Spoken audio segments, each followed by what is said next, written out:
Nous sommes à Marsanne, en Drôme provençal, près de Montélimar.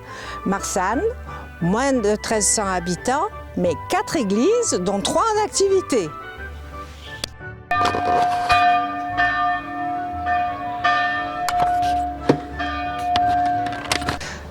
Voilà, nous sommes devant la 4e église de la paroisse de Marsanne, Notre-Dame de l'Assomption, qui a été érigée aussi par la famille de Montluisan dans la deuxième moitié du 19e siècle. Et nous allons rentrer, mais elle est vraiment très très sombre.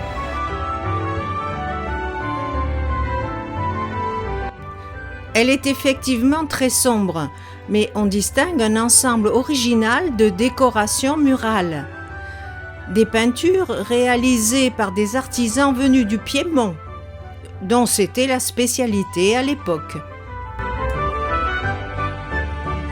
Passons à Notre-Dame de Fresno. Non mais chère Françoise, nous arrivons dans ce lieu superbe, oui. Mais que font ces canons devant le sanctuaire de Notre-Dame? Bon, ça c'est la bonne question que tout le monde se pose en arrivant ici. Tout à fait. Pourquoi des canons devant un lieu de culte? Eh bien, ces canons proviennent du siège de Sébastopol en 1855, qui a été remporté, dirons-nous, par les Anglais et les Français contre les troupes russes. Et ces 2 canons ont été une prise de guerre et l'annonce de la victoire du siège, de la prise du fort de Malakoff, où il se trouvait, est arrivée un dimanche, jour de célébration dans le sanctuaire de Notre-Dame de Fresno. Donc on a associé les deux, la bénédiction de la Vierge et les canons qui ont été octroyés par Napoléon III après la bataille.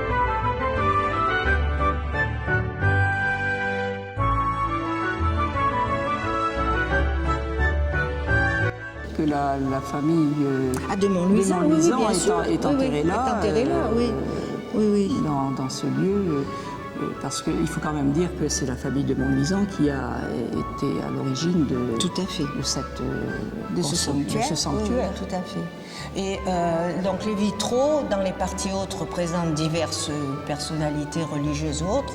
Et dans les parties basses, quelquefois la famille des donateurs, donc des Montluisan, d'autres personnalités légendaires, un zouave du fort de Malakoff, par exemple, qui a pris à Sébastopol.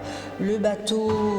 on le retrouvera là-bas, oui. Et puis, ce vitraux qui est aussi l'origine du lieu voilà, avec le maçon qui a construit tout à fait. Alors, le miracle, voilà, qui a donné lieu au pèlerinage qui a débuté en 1855 officiellement avec le grand sanctuaire, mais qui tire sa source de la petite chapelle située un peu plus bas, qu'on va aller visiter d'ailleurs, où là a eu lieu vraiment le miracle.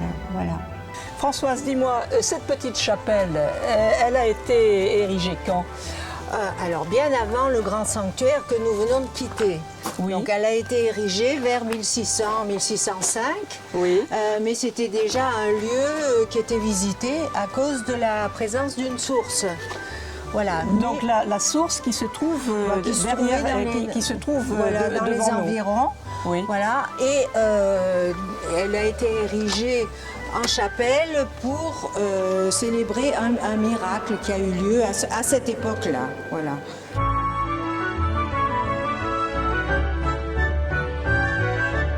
Fontaine miraculeuse de Fresno. Ce lieu, dédié depuis des siècles à Marie, mère de Jésus, doit ce titre à la guérison d'une jeune fille née aveugle.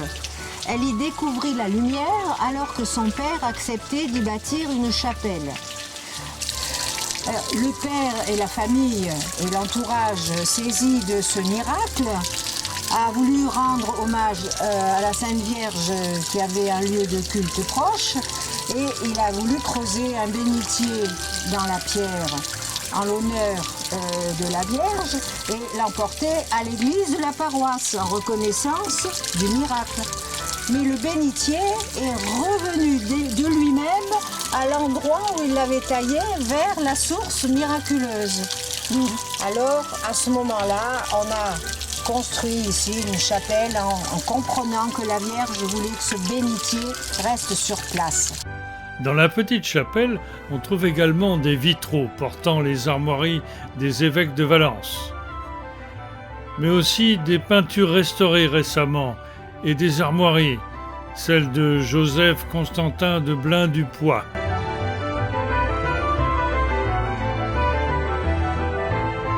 Un ex-voto de bateau. Enfin, pour rappeler que nous sommes tous mortels, a été introduit ce linteau de la porte d'entrée de l'ancien hôpital du petit village. La 4e église de Marsanne, du XIIe siècle, domine la plaine de la Valdaine. De toute manière, les travaux vont commencer début octobre et là, ça sera nettoyé et forcément, les travaux seront en cours. Voilà, tout à fait. Voilà notre bon Saint-Félix.